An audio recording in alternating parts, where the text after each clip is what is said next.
It's also important to remember that in this disaster, everyone has been affected in some ways.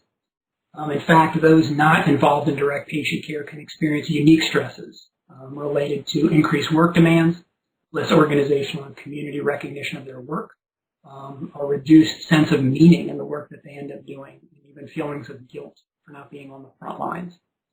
Following exposure to trauma, we can reduce distress and improve functioning by enhancing a sense of safety, calming, self or community efficacy, social connectedness, and hope or optimism.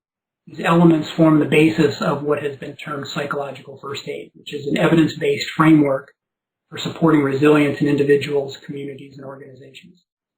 But I want us to remember it's important to be aware that there are multiple factors to consider for individuals, organizations, and leaders that play a role in the well-being and sustainment of the healthcare workforce. COVID-19 has certainly created many challenges for our society, and healthcare workers have experienced additional challenges at home and at work. The scope of this event really requires a whole-of-healthcare approach to caregiver sustainment. It's good to be alert to the range of needs that people have throughout a disaster and to tailor interventions accordingly. So things like instrumental or practical supports are often significant early on. Emotional support is helpful as well, but the reality is that it's often difficult to talk about feeling sad when your stomach is growling and you don't know if you can pay the rent.